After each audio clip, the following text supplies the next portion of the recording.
सारा थकान से चूर धीमी चाल से दफ्तर छोड़कर अपने घर की ओर बढ़ रही थी। दिन भर के काम ने उसकी सारी ऊर्जा जैसे निचोड़ ली थी। उसके हाथों में फाइलों का भारी पुलिंदा था और कंधे पर लटकता बैग उसकी थकान को और बढ़ा रहा था। सूरज ढल चुका था और सड़कों पर हल्की हल्की रोशनी फैली हुई थी। हवा में हल्की ठंडक थी जो सारा के चेहरे को छूती तो उसे पल भर के लिए राहत का एहसास होता। उसका मन कर रहा था कि जल्दी से घर पहुंचे, अपने पसंदीदा कपड़े पहनकर एक कप चाय के साथ शांति से बैठ जाए और दिन भर के तनाव को पीछे छोड़ दे। सारा, जो ऑफिस में एक लंबा और थका देने वाला दिन बिता चुकी थी, अब घर की ओर गाड़ी चला रही थी। उसकी आंखों में नींद और चेहरे पर थकान साफ झलक रही थी। गाड़ी में धीमी धीमी संगीत बज रही थी, लेकिन अब नींद की थपकियां संगीत पर भारी पड़ रही थी। गाड़ी जैसे ही एक पुल के पास पहुंची, उसकी नजर अचानक सड़क किनारे खड़ी एक लड़की पर पड़ी। सारा चौंक गई और उसने उस ओर ध्यान से देखा। लड़की एक दुल्हन के लिबास में थी। लाल रंग का भारी भरकम जोड़ा, सुनहरी गोटा पट्टी से सजा हुआ और चेहरे पर लंबा सा घूंघट। रात के अंधेरे में वह अस्तित्व एक डरावनी खामोशी में लिपटा हुआ था। सारा के दिल की धड़कन तेज हो गई। उसने अनायास गाड़ी की गति कम की और लड़की के पास जाकर गाड़ी रोकी। झिझकते हुए उसने दरवाजा खोलकर बाहर झांका और कांपती आवाज में पूछा, आप कौन हैं? यहां क्या कर रही हैं? लड़की ने बिना घूंघट उठाए धीरे से उत्तर दिया, मैं अपने पति का इंतजार कर रही हूं। सारा के बदन में एक ठंडी लहर दौड़ गई। कुछ पल के लिए वह चुप रही, फिर हिम्मत करके बोली, मैं आगे जा रही हूं, चाहें तो आपको छोड़ सकती हूं। लड़की चुपचाप आगे बढ़ी और पीछे की सीट पर बैठ गई। सारा ने एक बार रियर व्यू मिरर में झांककर उसे देखा, मगर उसका चेहरा अभी भी घूंघट में छुपा हुआ था। हवा के झोंके के साथ उस लड़की के कपड़ों की खुशबू गाड़ी में फैल गई। फूलों, मेहंदी और कुछ पुरानी चीजों की मिली जुली महक। सारा ने बेचैनी से गाड़ी आगे बढ़ा दी। कुछ मिनट बाद जब गाड़ी एक पुराने कब्रिस्तान के पास पहुंची, लड़की ने पहली बार धीरे से कहा, यहीं रोक दो। सारा ने हिचकिचाते हुए ब्रेक पर पैर रखा। गाड़ी रुकते ही उसने पीछे मुड़कर देखा और उसकी आंखें डर और हैरानी से फैल गईं। पीछे की सीट खाली थी। न तो कोई लड़की, न कोई आवाज, बस सीट पर हल्की नमी के निशान और एक सुनहरी बालों की पिन जो दरवाजे में अटकी रह गई थी। सारा की सांसें थमने लगीं। दिल की धड़कनों की आवाज गाड़ी में गूंज रही थी। उसने चुपचाप गाड़ी का दरवाजा बंद किया और तेजी से वहां से निकल गई। कुछ दिन बाद सारा की शादी एक अच्छे परिवार में हो गई।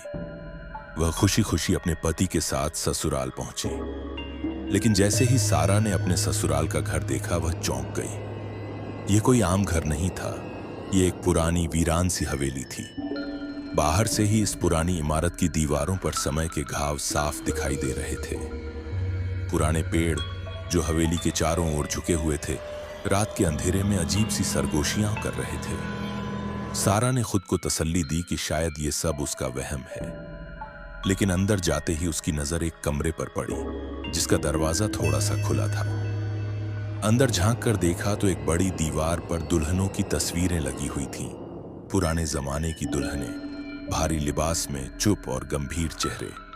कुछ तस्वीरें बहुत पुरानी थीं, कुछ थोड़ी नई, मगर हर चेहरा जैसे कोई अजीब सी गुहार कर रहा था। सारा ने जल्दी से नजरें हटाईं और अपने कमरे की ओर बढ़ गई। पहली रात जब सारा को उसके कमरे में छोड़ा गया तो दीवार पर लगी एक तस्वीर ने उसकी नजर खींच ली। एक सुंदर दुल्हन, लाल लिबास, सुनहरे गहने और चेहरे पर ऐसा दर्द जैसे वो किसी अज्ञात दुख से गुजरी हो जिसका वर्णन करना मुश्किल हो। सारा को हर रात अजीब अजीब आवाजें सुनाई देने लगीं। कभी औरतों के हंसने की धीमी आवाजें, कभी चूड़ियों की खनक, कभी पायल की झंकार, कभी फूलों की खुशबू जैसे किसी ने ताजा गुलदस्ता पास रखा हो। शुरुआत में सारा ने सोचा कि ये सब उसकी थकान और नए माहौल की वजह से है, लेकिन फिर घटनाएं बढ़ने लगीं। एक रात जब वह अकेली बैठी किताब पढ़ रही थी, अचानक कमरे का दरवाजा खुद ब खुद हिलने लगा। हवा तेज हो गई, कमरा फूलों की खुशबू से भर गया और किसी के हंसने की आवाज जैसे किसी कोने से आ रही हो। सारा डरते डरते उठी और दरवाजा बंद करने लगी तो किसी ने अंदर से दरवाजे पर हाथ मारा। सारा चीख पड़ी मगर दरवाजे के बाहर कोई नहीं था। सारा ने धीरे से दरवाजा बंद किया और कमरे के बीचों बीच खड़ी होकर गहरी सांस ली।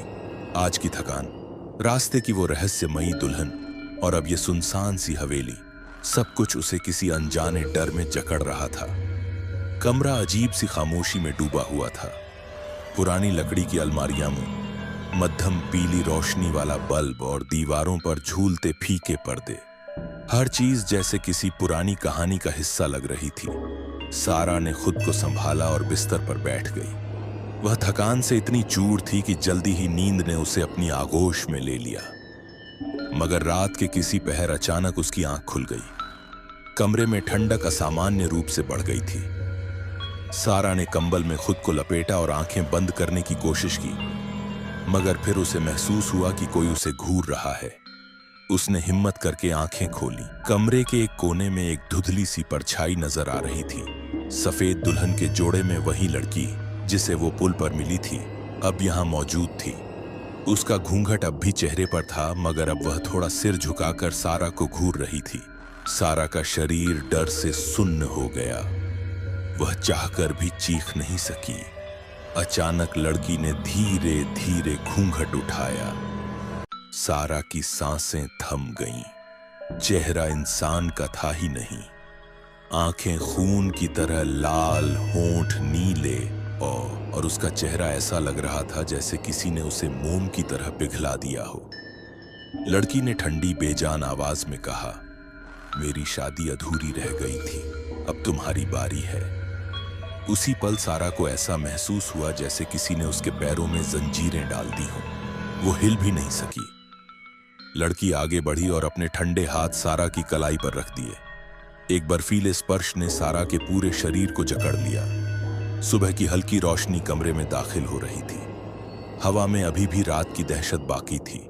सारा की आंखें भारी थीं, लेकिन दिल में एक अजीब बेचैनी हो रही थी। वो थकी मांदी सी बिस्तर से उठी और अपने कमरे के दरवाजे तक पहुंची। गलियारों में सन्नाटा छाया था। बस कहीं दूर से बर्तनों की धीमी आवाज सुनाई दे रही थी। सारा ने हिम्मत करके नीचे हॉल में अपनी सांस तक जाने का फैसला किया। वो धीरे धीरे सीढ़ियां उतरती रही। नीचे पहुंचकर उसने देखा उसकी सांस एक भारी भरकम सोफे पर बैठी तस्बीह घुमा रही थी। चेहरे पर सख्ती और बेरुखी साफ झलक रही थी। सारा ने डरते डरते कदम आगे बढ़ाया और हिचकिचाते हुए बोली, अम्मी जान, मुझे कुछ पूछना है। सास ने नजर उठाकर उसे ऐसे देखा जैसे किसी नापसंद मेहमान को देख रही हो।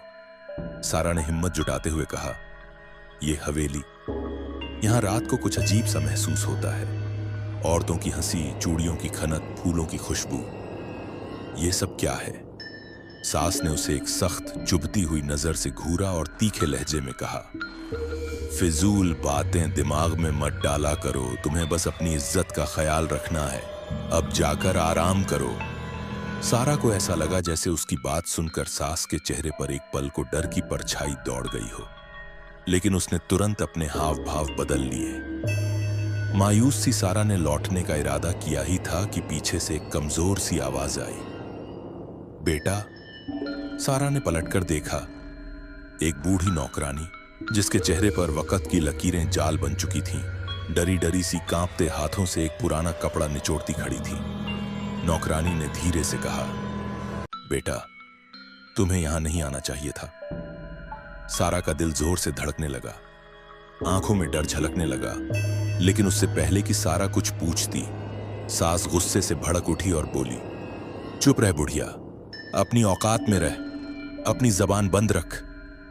नौकरानी सर झुकाकर पीछे हट गई, जैसे जमीन में समा जाना चाहती हो। सारा वहीं खड़ी रह गई, स्तब्ध।